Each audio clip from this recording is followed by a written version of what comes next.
Hello IGNOU students. तो I am sure बहुत से बच्चे ऐसे अभी भी कंफ्यूज होंगे कि उन्हें एग्जाम के लिए क्या पढ़ना है। तो इसी कंफ्यूजन को दूर करने के लिए मैं आपके लेकर आई हूँ आज BSOC 101 का जून 2025 का क्वेश्चन पेपर विद सॉल्यूशन। और ये आपको मिलेगा सेम उसी मार्किंग स्कीम के अकॉर्डिंगली जैसा इग्नू की मार्किंग स्कीम है। हमारी टीम आपको एग्जैक्ट वैसे ही आंसर प्रेजेंट करके देगी, उसी प्रेजेंटेबल तरीके से आंसर प्रेजेंट करके देगी। तो बच्चों टाइम वेस्ट नहीं करते, आइए मैं आपको अपनी स्क्रीन पे आप देख सकते हैं। यह है आपका Bachelor of Arts sociology June 2025 BSOC 101 introduction to sociology part 1 का क्वेश्चन पेपर। आपका ये जो क्वेश्चन पेपर है ये 3 आवर्स का होता है, 100 मार्क्स का आता है। आपको कोई भी 5 क्वेश्चंस करने हैं, अगेन 400 वर्ड्स ईच। वर्ड्स का आप ज़रूर ध्यान रखेंगे, आपको ना ही उससे कम में लिखना है ना ही उससे ज़्यादा में लिखना है, और हर क्वेश्चन जो है वो इक्वल मार्क्स का ही है। चलिए अब हम आते हैं सबसे पहले अपने क्वेश्चन नंबर 1 के 2 वर्ड्स। फर्स्ट क्वेश्चन में आपसे क्या पूछा गया है, how does CW Mills explain history as an agency which shapes human beings and their destiny, discuss. चलिए सॉल्यूशन पर आते हैं student. So basically C Wright Mills जो थे उन्होंने हिस्ट्री को as a centre of sociological understanding के जगह पे प्लेस किया था, और उन्होंने आर्ग्यू किया था कि ह्यूमन बींग्स जो हैं वो अपने हिस्टोरिकल फोर्सेस की वजह से ही शेप रहते हैं। और उनके आइडिया जो था वो था आपका सोशोलॉजिकल इमेजिनेशन के ऊपर बेस्ड, कि कैसे जो हिस्टोरिकल कंडीशंस होती हैं वो हमारी पर्सनल लाइफ को और सोशल एक्सपीरियंस को इन्फ्लुएंस करती है। Now history as an agency shaping human beings. First point is history as a conditioning force. तो मिल्स ने एक्सप्लेन किया जो इंडिविजुअल्स हैं वो आपके प्री एग्जिस्टिंग हिस्टोरिकल कंडीशंस के अंदर बॉर्न होते हैं, और यही कंडीशंस जो होती हैं उनके attitude value aspirations and mode of behaviour को इन्फ्लुएंस करती हैं। Second is interconnection of history and biography. तो ह्यूमन बींग्स जो हैं वो ईजिली अंडरस्टूड कर सकते हैं कि उनका जो लिंकिंग है उनके पर्सनल बायोग्राफी का वो उनके हिस्टोरिकल सेटिंग्स के साथ भी है, और जो भी उनका पर्सनल एक्सपीरियंस होता है वो उनके हिस्टोरिकल प्रोसेस का ही प्रोडक्ट है। Third is sociological imagination. तो सोशोलॉजिकल इमेजिनेशंस के थ्रू इंडिविजुअल रियलाइज कर सकते हैं कि उनकी जो लाइफ है वो हिस्टोरिकल फोर्सेस से ही इन्फ्लुएंस होती है, ना कि उनके पर्सनल चॉइसेस से। Fourth is historical formation of social roles. तो हिस्ट्री डिफाइन करता है आपके सोशल रोल्स, जैसे related to class, occupation, gender और पावर। कौन सी क्लास के लोग या कौन सा जेंडर क्या काम करेगा उसके वो हिस्टोरिकल बेसिस पे ही डिवाइडेड हैं। Fifth is institution as a historical product. तो हमारे इंस्टीट्यूशन जैसे फैमिली, इकोनॉमी, पॉलिटी, ये आपकी हिस्ट्री के थ्रू ही शेप हुए हैं। नेक्स्ट आ जाता है बच्चे आपका history as a agency shaping human destiny. तो personal trouble and historical condition. तो मिल्स शो करता है कि इंडिविजुअल की जो प्रॉब्लम है वो हिस्टोरिकल सिचुएशन जैसे अनएम्प्लॉयमेंट, वॉर और इकोनॉमिक क्राइसिस की वजह से भी अराइज होती हैं। Next is public issue and collective destiny. बहुत सारे इंडिविजुअल जो हैं वो सिमिलर प्रॉब्लम फेस करते हैं, और ये धीरे धीरे जो होते हैं वो पब्लिक इशू बन जाते हैं, जिसकी वजह से हिस्टोरिकल चेंजेस आते हैं। Next is historical distribution of opportunities. तो हिस्ट्री डिटरमाइन करती है कि आपका एजुकेशन, वर्क, हेल्थ और पावर का आपके पास कितना एक्सेस रहेगा, और इंडिविजुअल का सक्सेस और फेलियर डिपेंड करता है उनकी हिस्टोरिकल टाइमिंग और कॉन्टेक्स्ट पे। And the last point is कि Mills explain power and historical elites. तो मिल्स एक्सप्लेन करते हैं कि डोमिनेंट एलीट्स जो होते हैं वो स्पेसिफिक हिस्टोरिकल पीरियड्स के अंदर एमर्ज होते हैं, और उनका कंट्रोल जो होता है इंस्टीट्यूशंस पर वो मासेस की डेस्टिनी को भी इन्फ्लुएंस करता है। एट लास्ट आप लिखेंगे स्टूडेंट इसका कंक्लूजन। तो मिल राइट्स ने जो है वो इस हिस्ट्री को बहुत ही पावरफुल एजेंसी के तौर पे जो है वो प्रेजेंट किया है, जिससे उनकी ह्यूमन बींग्स और उनकी डेस्टिनी दोनों ही शेप लेती है। तो अंडरस्टैंडिंग करना हिस्ट्री को अलाउ करता है कि इंडिविजुअल्स जो हैं अपने पर्सनल एक्सप्लेनेशंस और सोशल रूट्स को एक्सपीरियंस कर सकें और उसके थ्रू वो मूव हो सके। अब हम आते हैं सेकंड क्वेश्चन के 2 वर्ड्स। सेकंड क्वेश्चन आपसे पूछा गया है, describe the socio historical and economic background within which sociology emerge as an academic discipline. चलिए आंसर देखेंगे बच्चों इसका। सबसे पहले सोशियोलॉजी क्या है? सोशियोलॉजी इमर्ज हुई है as an academic discipline in response to profound change in the society, और ये आपके throughout the time period के साथ जो है वो डेवलप हुई है, और उसकी वजह से आपके सोशल हिस्टोरिकल ट्रांसफॉर्मेशन हुई है और इकोनॉमिक रिस्ट्रक्चरिंग भी हुई है स्पेसिफिकली इन यूरोप। नेक्स्ट आता है स्टूडेंट आपका, आपसे बैकग्राउंड पूछा गया था, तो social historical background of emergence of sociology.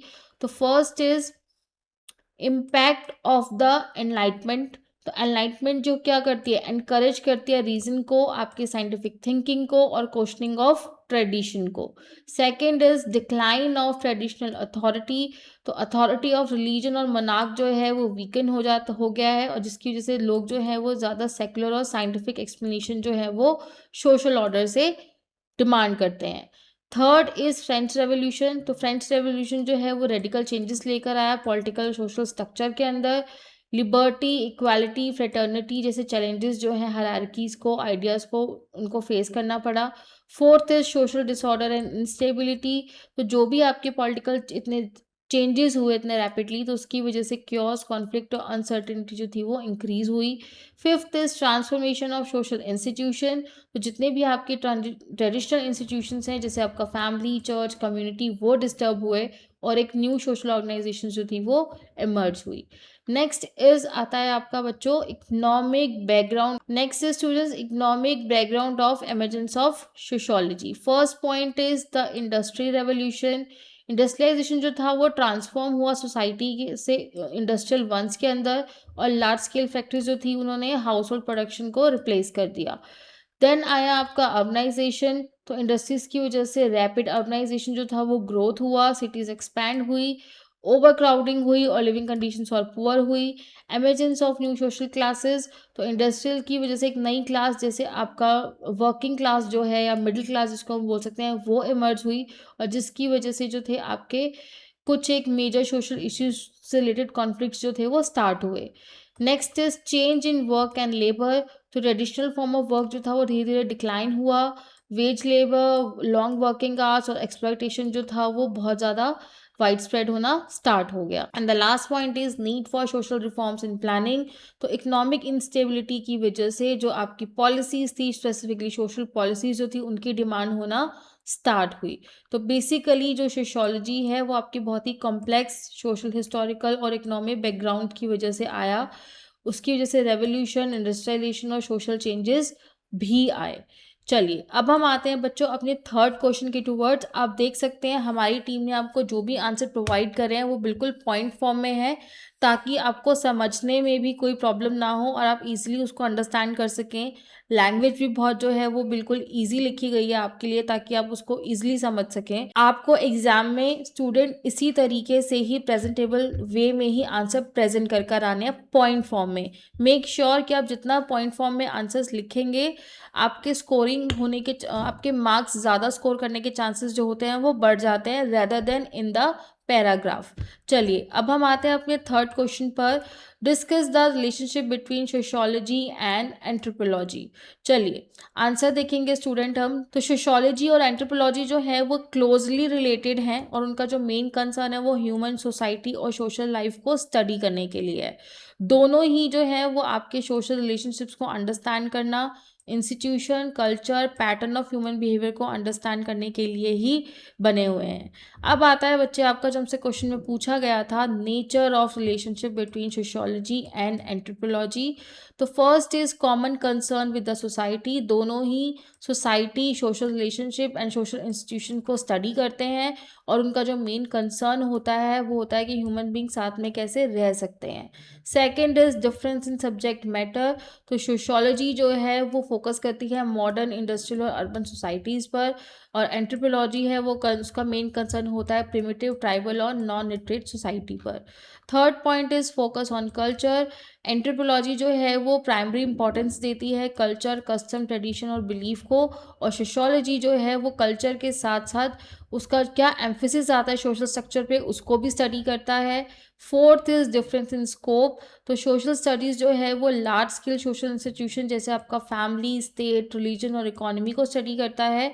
And anthropology जो है वो आपको ट्रेडिशनली एग्जामिन करता है आपके स्मॉल और होमोजीनियस कम्युनिटीज़ को। फिफ्थ इज मैथोलॉजिकल डिफरेंसेस, तो एंथ्रोपोलॉजिस्ट जो हैं वो उनका पर ऑब्जर्वेशन और फील्ड वर्क के ऊपर रिलाय करते हैं। सोशोलॉजिस्ट जो है वो सर्वे, स्टैटिस्टिक्स और कंपैरेटिव मेथड के ऊपर रिलाय करते हैं। नेक्स्ट पॉइंट इज आपका six holistic approach of anthropology, तो एंथ्रोपोलॉजी जो है वो सोसाइटी को होलिस्टिक मैनर के अंदर स्टडी करता है इंक्लूडिंग बायोलॉजिकल, कल्चर और सोशल एस्पेक्ट्स को। और सोशियोलॉजी जो है उसका मेन कंसंट्रेट जो होता है वो सिर्फ सोशल रिलेशनशिप्स पर रहता है। Seventh is historical development, anthropology जो होती है वो आपके कॉनिकल एक्सपेंशन को स्टडी करता है, ट्राइबल सोसाइटी को। सोशियोलॉजी जो है वो आपकी सोसाइटी में जो चेंजेस आए हैं इंडस्ट्रियलाइजेशन के थ्रू और पॉलिटिकल रेवोल्यूशंस के थ्रू उसको स्टडी कर रहा है, उसके थ्रू एमर्ज हुआ है। Eighth is overlapping areas of study, जैसे जैसे सोशल चेंजेस हुए हैं एंथ्रोपोलॉजिस्ट जो है उन्होंने पीजेंट्स और अर्बन कम्युनिटीज़ को स्टडी करना शुरू किया है, और सोशलॉजिस्ट जो हैं वो हमेशा ट्राइब्स और रूरल सोसाइटीज़ को ही स्टार्टिंग से स्टडी कर रहे हैं। Ninth is emergence of social anthropology, तो सोशल एंथ्रोपोलॉजीज जो है वो बेसिकली फोकस करता है जो भी आपका सोशल इंस्टीट्यूशन या ऑर्गेनाइजेशंस के बीच में गैप है, और सोशोलॉजी जो है वो उनको क्लोज लाने की कोशिश करता है। And last point is influence on each other, तो सोशोलॉजी जो है वो आपके कॉन्सेप्ट जैसे कल्चर, किनशिप, कस्टम को एंड एंथ्रोपोलॉजी फॉर्म को जो है वो टेंथ पॉइंट है आपका इन्फ्लुएंस ऑन ईच अदर, तो बेसिकली सोशियोलॉजी ने क्या अडॉप्ट किया है आपके कल्चर, किंगशिप और कस्टम को अडॉप्ट किया है एंथ्रोपोलॉजी से, और एंथ्रोपोलॉजी ने अडॉप्ट किया है आपका सोशल स्ट्रक्चर और स्टारिफिकेशन को। चलिए स्टूडेंट नेक्स्ट क्वेश्चन देखते हैं, question number 4, how is history different from sociology as a discipline, explain. So history and sociology जो है वो दोनों ही क्लोजली रिलेटेड है सोशल साइंस से, बट स्टिल उनकी जो अप्रोच है वो दोनों की ही डिफरेंट है सब्जेक्ट मैटर और ऑब्जेक्टिव्स को लेकर। हिस्ट्री जो है वो बेसिकली पास्ट इवेंट्स को फोकस करता है, और सोशियोलॉजी जो है वो आपके सोशल रिलेशनशिप और पैटर्न को स्टडी करता है। तो चलिए इसका डिफरेंस देखते हैं। स्टूडेंट आपको भी इसी तरीके से ही टेबल बनानी है और ऐसे ही प्रेजेंट करेंगे आंसर को। सबसे पहला है आपका basic of difference, first is subject matter. History जो है वो पास्ट इवेंट्स और उसके ह्यूमन एक्शंस को उनके क्रोनोलॉजिकल ऑर्डर में स्टडी करता है। सोशियोलॉजी जो है वो सोसाइटी, सोशल रिलेशनशिप और इंस्टीट्यूशन को स्टडी करता है। Second is time orientation, history जो है वो मेनली पास्ट से कंसर्न है, और सोशियोलॉजी जो है वो मेनली प्रेजेंट पे फोकस करता है। Third is nature of study, history deal करता है पर्टिकुलर और यूनिक इवेंट से, सोशियोलॉजी डील करता है जनरल पैटर्न और रेगुलरिटी से। Fourth is approach, history follow करता है डिस्क्रिप्टिव और नरेटिव अप्रोच को, और सोशियोलॉजी फॉलो करता है एनालिटिकल और इंटरप्रिटेटिव अप्रोच को। फिफ्थ इज एम, हिस्ट्री का एम क्या है, रिकंस्ट्रक्ट और पास्ट को रिकॉर्ड करना। सोशियोलॉजी का मेन एम है आपका सोशल बिहेवियर और सोशल प्रोसेस को एक्सप्लेन करना।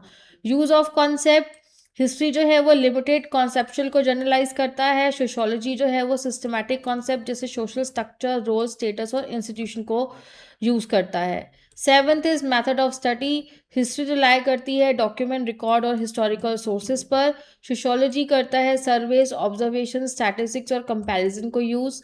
Eighth is generalization, history avoid करता है ब्रॉड जनरलाइजेशन क्योंकि उसके अनयूनिकनेस ऑफ इवेंट्स की वजह से, और सोशियोलॉजी सीख करता है general laws and principle of social life. Ninth is treatment of society, history जो है वो सोसाइटी को as a series of events के तौर पे देखता है ओवर द टाइम, और सोशियोलॉजी जो है वो उसको as a structure system of relationship के फॉर्म में देखता है।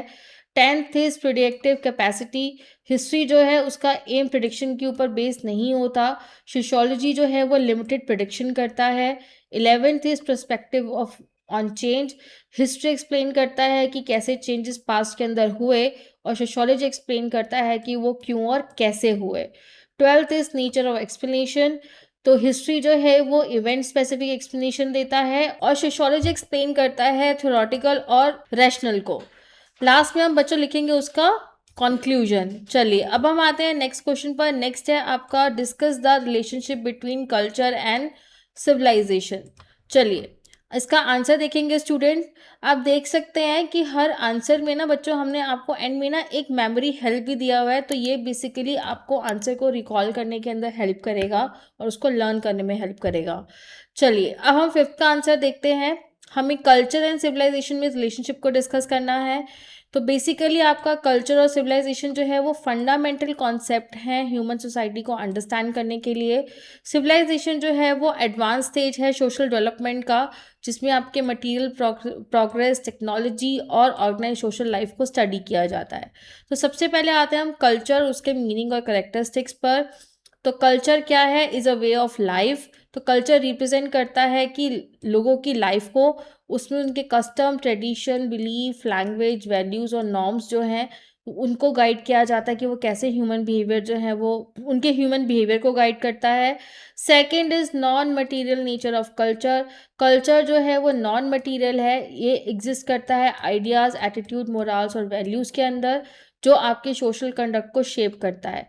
Third is culture as a learn and shared. तो कल्चर इनहेरिटेड बायोलॉजिकल नहीं है, ये आपकी सोशलाइजेशन के थ्रू ही लर्न किया जा सकता है। And fourth is culture as a value oriented.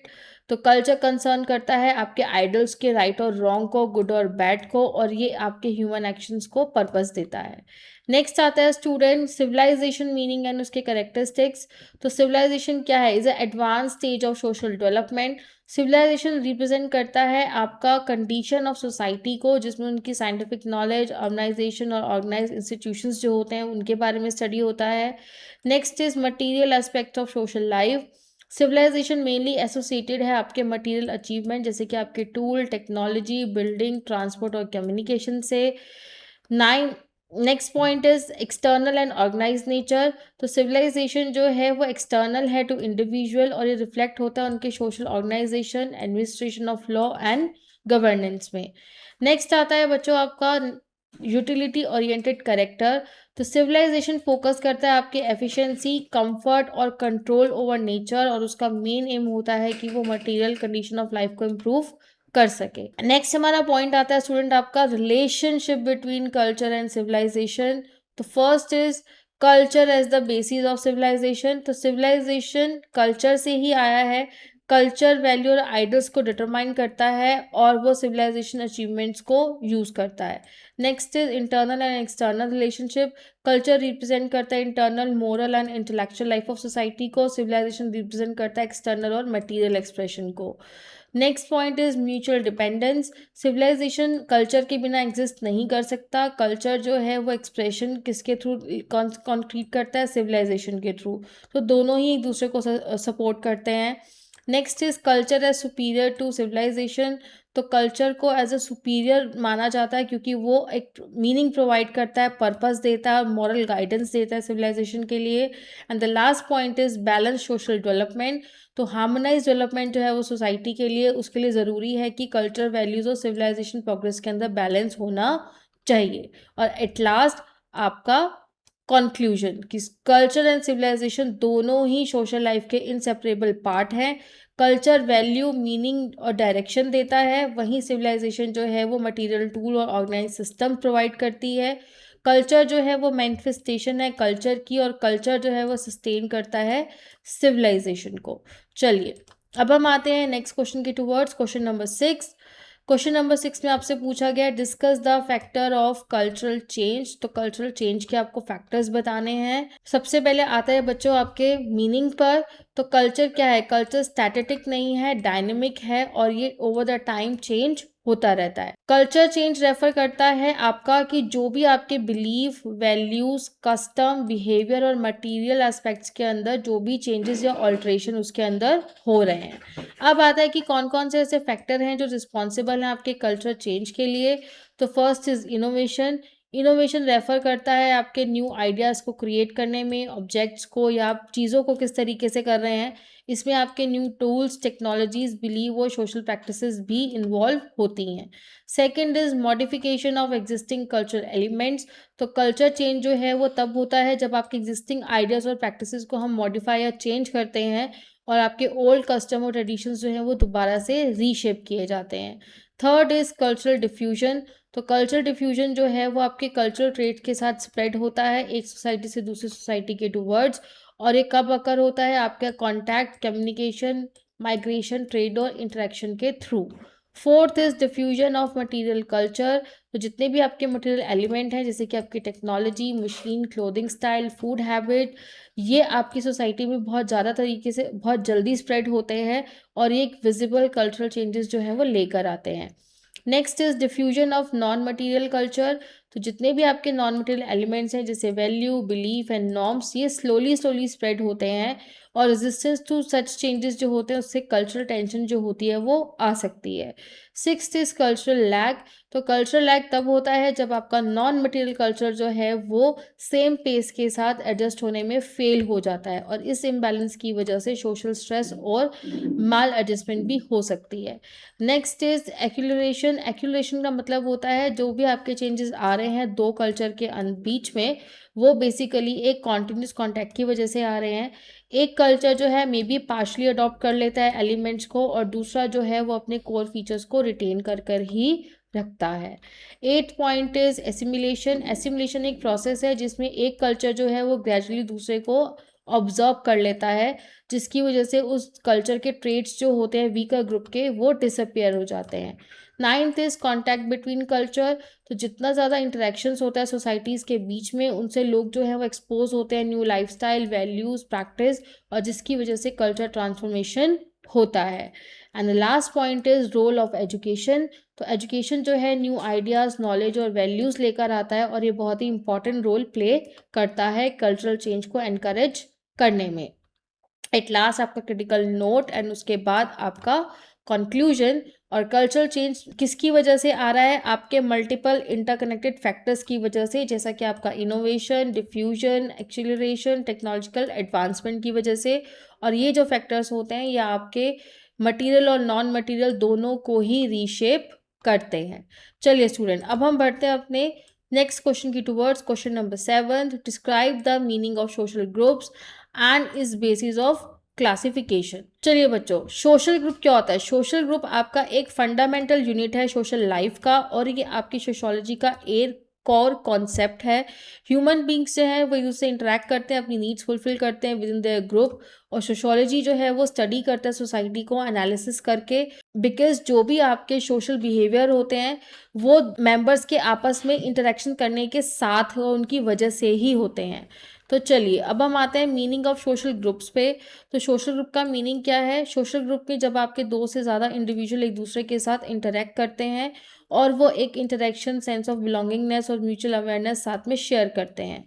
Second is social interaction.